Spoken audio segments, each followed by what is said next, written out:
ठोकर चाहे कैसी भी हो, गिर भी गए तो उठ बैठेंगे, और चलते ही रहे थे फिर निकले हैं, पड़ी जरूरत फिर निकलेंगे, और चलने की अगर ताकत गई तो बोला करेंगे चलना है, जुबां जो काटो तब भी रहेगी, चाल सोच में अपने चाल ही बाकी।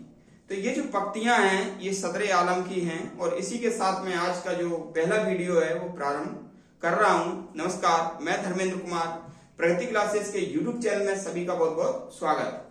तो आज मैं जो वीडियो प्रारंभ कर रहा हूं, भारतीय संविधान और राज्य व्यवस्था का ये पहला वीडियो है जो कि शुरुआत से है।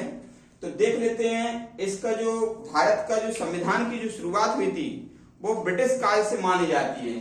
ठीक है, ब्रिटिश काल में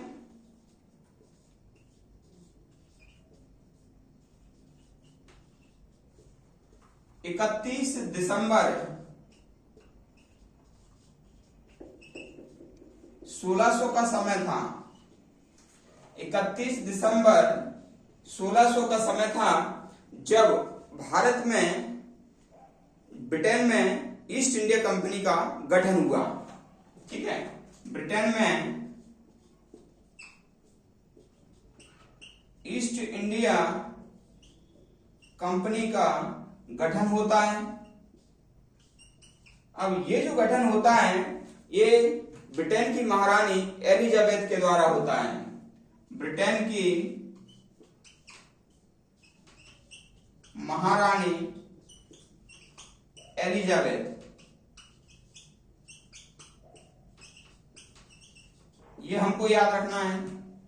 तो पहला क्वेश्चन तो ये बन जाएगा कि जो ब्रिटिश काल में ईस्ट इंडिया कंपनी का गठन हुआ वह कब हुआ, तो वह हुआ 31 दिसंबर 1600 में।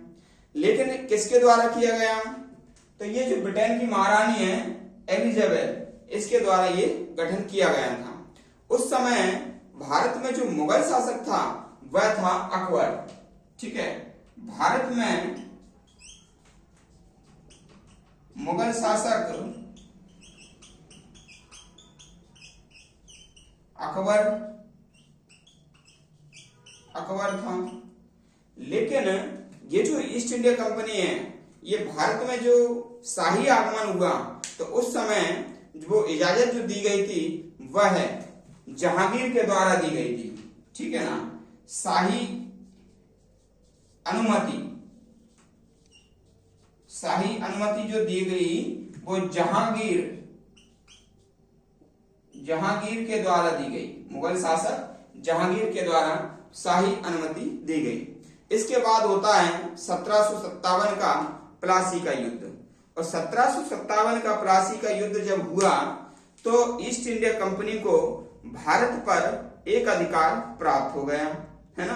तो एक अधिकार जब भारत पर प्राप्त हो गया ईस्ट इंडिया कंपनी का, तो फिर क्या हुआ, उसके जो ईस्ट इंडिया कंपनी के जो कर्मचारी थे उनमें भ्रष्टाचार बढ़ने लगा, और भ्रष्टाचार बढ़ने लगा तो ब्रिटिश संसद के द्वारा एक गुप्त समिति बनाई गई।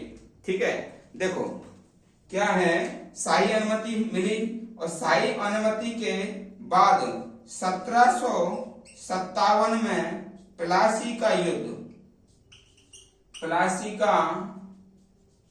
युद्ध ये होता है, और ये ब्रिटेन के द्वारा जीत लिया जाता है, जिससे कि क्या होता है कि ईस्ट इंडिया कंपनी को भारत पर एक अधिकार प्राप्त हो जाता है।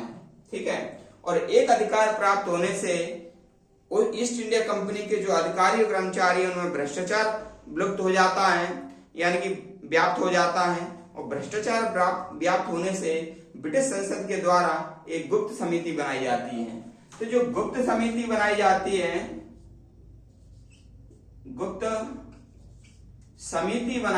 है वो बनाई जाती है ब्रिटिश संसद के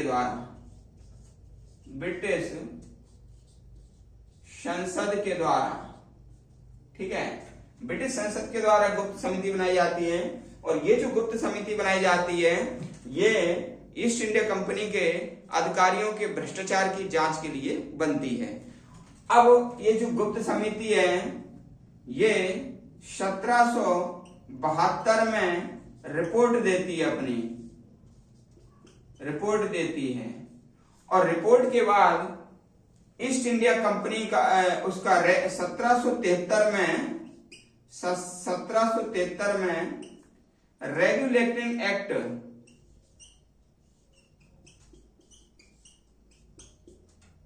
बनता है। ठीक है, तो रेगुलेटिंग एक्ट का जो गठन होता है वो गुप्त समिति के रिपोर्ट के बाद होता है। तो 1773 का जो रेगुलेटिंग एक्ट है वो उसको नियमित अधिनियम कहते हैं। कौन सा अधिनियम?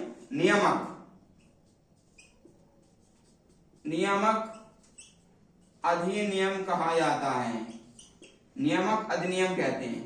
और ये नियामक अधिनियम क्या है? ईस्ट इंडिया कंपनी में जो अधिकारी हैं उनके लिए रूल्स और रेगुलेशन ये तय करता है, क्योंकि उनमें भ्रष्टाचार पाया गया। भ्रष्टाचार के बाद जो गुप्त समिति बनी और गुप्त समिति के बाद ये रेगुलेटिंग एक्ट बना जो कि ईस्ट इंडिया कंपनी के अधिकारियों को रूल्स रेगुलेशन बताता है। ठीक है, अब हम इसमें पढ़ेंगे कि जो 1773 का एक्ट है वह है क्या। ठीक है, तो इसमें कुछ नहीं करना है आपके लिए। वैसे तो जब हम पढ़ते हैं किताबों से काफी चीजें भूल जाते हैं, लेकिन यह भूलने का काम नहीं है। मैं शॉर्ट टिप्स में याद कराने के लिए ये वीडियो बनाता हूँ। जो विद्यार्थी है उसको कम समय में अधिक समय तक याद रहे, एग्जाम की दृष्टि से प्रासंगिक हो टॉपिक, उसको ध्यान में रखकर मैं ये वीडियो बनाता हूँ। तो देख लीजिए, सबसे पहले आप याद रखना कि सुप्रीम कोर्ट की स्थापना होती है। किसकी? सुप्रीम कोर्ट की स्थापना होती है 1774 ईस्वी में। ठीक है ना, 1774 ईस्वी में सुप्रीम कोर्ट की स्थापना हुई। और ये स्थापना हुई कहां पर? कलकत्ता में। ये स्थापना कलकत्ता में हुई। ठीक, अब इसमें कुल न्यायाधीश कितने थे? तो 1774 में ये जो 4 आ रहा है ना, 1774 में ये जो 4 आ रहा है, तो यहां पर लिख देना कुल 4 न्यायाधीश थे। कुल 4 न्यायाधीश थे। और इसमें मुख्य न्यायाधीश था, मुख्य न्यायाधीश सर एलिजा इम्पे।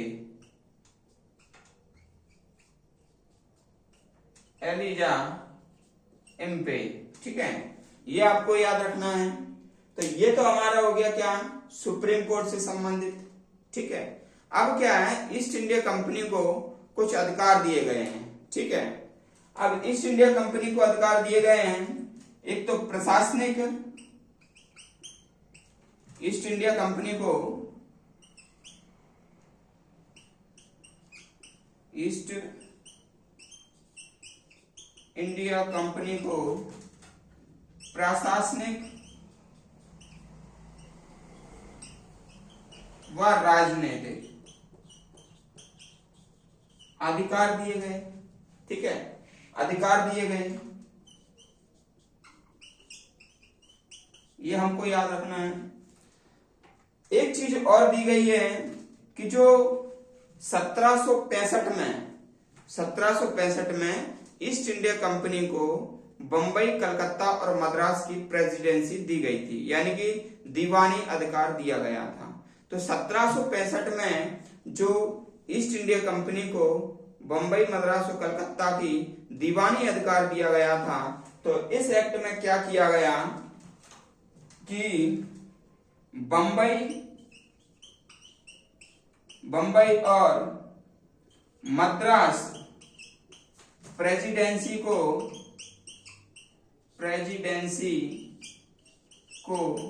कलकत्ता के अधीन कर दिया गया। कलकत्ता के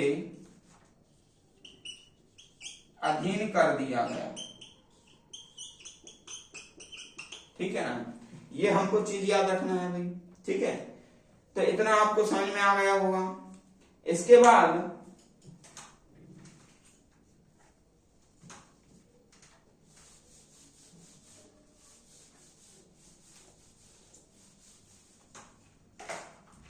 इसके बाद क्या होता है, जो बंगाल का गवर्नर है, बंगाल का गवर्नर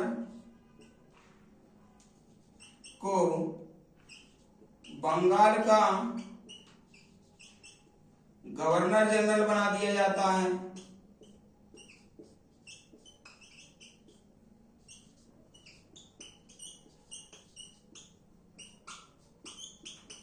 ठीक है ना, एक चीज ये कर दी उनने कि बंगाल का जो गवर्नर है वो बंगाल का गवर्नर जनरल बना दिया। ठीक है, फिर दो चीजें उन्होंने और की कि जो संचालन मंडल है, देखो मैं इधर लिख देता हूं,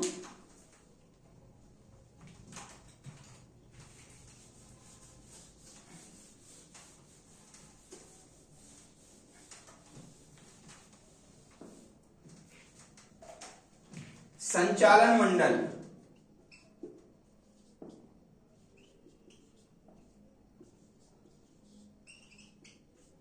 और एक है प्रशासक मंडल। ठीक है, तो जो संचालन मंडल है वह 24 सदस्यीय था, 24 सदस्य थे और इसका कार्यकाल 4 वर्ष कार्यकाल था। और ये संचालन मंडल ईस्ट इंडिया कंपनी को क्या करता था, संचालित करता था। ठीक है, 24 सदस्यीय था और 4 वर्ष इसका कार्यकाल था। प्रशासक मंडल क्या है, ये 5 सदस्यीय था। ये कितना, 5 सदस्यीय था और 5 सदस्यीय था और इसके जो अध्यक्ष थे वह थे वारेन हेस्टिंग, वारेन हेस्टिंग इसके अध्यक्ष थे, वारेन हेस्टिंग। ठीक है ना, ये प्रशासक मंडल था। और इसमें 2 नियम और किए गए थे 1773 के एक्ट के तहत। एक तो ईस्ट इंडिया कंपनी पर केंद्रीय नियंत्रण रखा गया था और दूसरी चीज ये रखी गई थी कि जो इसके अधिकारी और कर्मचारी हैं वो निजी व्यापार नहीं करेगा। ठीक है, तो इतने सारे प्रावधान जो है किए गए थे 1773 के रेगुलेटिंग एक्ट के द्वारा। ठीक है, अब इतनी जो मैंने आपको जानकारी दे दी, कुछ लोगों को, विद्यार्थियों को याद रहेगा, कुछ को नहीं रहेगा। तो इसके लिए मैं आपको अंत में शॉर्ट ट्रिक्स बता देता हूं जिसके लिए विद्यार्थी के लिए कम समय में दीर्घ काल तक याद रहेगा। चूंकि एग्जाम प्रेशर ज्यादा रहता है, बहुत सारी चीजें पढ़ना होती हैं, इसलिए ये जितनी भी मैं शॉर्ट ट्रिक्स बताऊं आप अपने रजिस्टर में नोट्स करते रहिएगा, ये एग्जाम में आपको मदद मिलेगी। तो देख लेते हैं अंत में।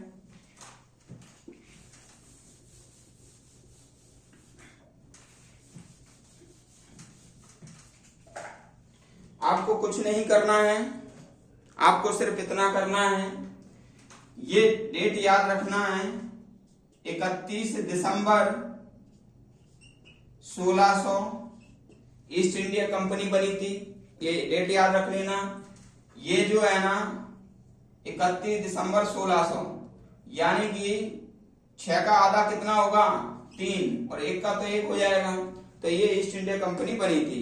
फिर दूसरी चीज इसमें ये रखना है कि एलिजाबेथ उस समय महारानी थी, तो ये आपको याद रखना है। दूसरी एलिजाबेथ, एलिजाबेथ किसके शासनकाल में, एलिजाबेथ ये महारानी के शासनकाल में, महारानी ने ही इसको गठित किया था। उस समय भारत में उस समय अकबर का शासन था, लेकिन शाही अनुमति जहांगीर के काल में मिली, शाही अनुमति इसको। ठीक है, फिर इसमें अनुमति तो मिल गई। 1757 का युद्ध हुआ, 1757 का युद्ध हुआ प्लासी का, और प्लासी युद्ध में इसको एक अधिकार मिल गया, एक अधिकार मिलकर के इसमें भ्रष्टाचार हो गया, भ्रष्टाचार आ गया। भ्रष्टाचार आने पर ब्रिटिश संसद के द्वारा, ब्रिटिश संसद के द्वारा गुप्त समिति बनाई गई। गुप्त समिति ने अपनी रिपोर्ट दी 1772 में रिपोर्ट दी और रिपोर्ट के आधार पर 1773 में बना रेगुलेटिंग एक्ट, रेगुलेटिंग एक्ट बन गया। नियामक आयोग, नियामक अधिनियम बन गया 1773 में। अब ये 1773 का जो एक्ट बन गया, इसमें अब कुछ भी याद नहीं करना है, इतना तो आपको याद हो ही गया है। इसमें याद करना है आपको एसपी, बस इतना याद करना है, एसपी, यानी कि एस माने हो जाएगा सुप्रीम कोर्ट, सुप्रीम कोर्ट। और सुप्रीम कोर्ट था 4 सदस्यीय, यानी कि 1+3, 1 था एलिजा एम्पे, और ये था कलकत्ता में। और ये जो है ना बना था 1774 में, और 74 में से 4 ले लो तो ये 4 सदस्यीय था।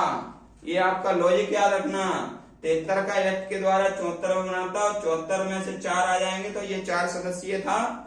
फिर पी से हो जाएगी 2 चीजें, यानी कि पी यानी कि प्रेसिडेंसी, और ये प्रेसिडेंसी जो है ना, प्रेसिडेंसी बंबई और मद्रास जो प्रेसिडेंसी है वो कलकत्ता के अधीन आ गया, कलकत्ता के अधीन ये दोनों आ गई, इसलिए कलकत्ता मैंने ऊपर रख दिया। जो बंबई और मद्रास की प्रेसिडेंसी है वो कलकत्ता के अधीन आ गई। और दूसरे पी से क्या हो जाएगा, ठीक है ना, दूसरे पी से ये पा और रा, पा और रा बराबर क्या हो जाएगा, पा से हो जाएगा प्रशासनिक, और रा से हो जाएगा राजनीतिक। ये दोनों कार्य किसको सौंप दिए गए, किसको, ईस्ट इंडिया कंपनी को, ठीक है। जी से क्या हो जाएगा, गवर्नर। जो गवर्नर है वह बंगाल का गवर्नर, तो बंगाल का क्या बन गया, गवर्नर जनरल बन गया, गवर्नर यानी कि जी। तो बंगाल का जो जी है वो बंगाल का जी और जी बन गया, जी और जी यानी कि गवर्नर जनरल। फिर है एस माने है संचालन मंडल, और संचालन मंडल में 24/4 लिखना, 24 सदस्यीय था प्लस 4 वर्ष के लिए था, 4 वर्ष के लिए था। पी प्रशासक मंडल, और पी माने क्या होता है 5, तो ये 5 सदस्यीय था, 5 सदस्यीय था। और इसमें वारेन हेस्टिंग इसका क्या था, अध्यक्ष था। और अंत में 2 लाइनें और लिखना कि जो केंद्रीय नियंत्रण, ब्रिटिश संसद का केंद्रीय नियंत्रण ईस्ट इंडिया कंपनी पर किया गया, और ईस्ट इंडिया कंपनी के अधिकारियों को निजी व्यापार पर रोक लगाई गई, क्योंकि वो फिर अपने लाभ के लिए काम करते। तो ये शॉर्ट ट्रिक्स आपको कैसी लगी कमेंट्स करके बताना, और वीडियो को अधिक से अधिक शेयर करना। ये भारतीय संविधान और राज्य व्यवस्था का फर्स्ट वीडियो है, काफी अच्छी तरह से इसको आप विद्यार्थियों तक पहुंचाना, सभी विद्यार्थियों को लाभ हो। जो व्यक्ति नए हैं वो चैनल को सब्सक्राइब करें, पूरा संविधान आपको याद कराया जाएगा वाया ट्रिक यूट्यूब के माध्यम से। तो फिर मिलते हैं अगले वीडियो में, तब तक के लिए नमस्कार, शुभ रात्रि, धन्यवाद।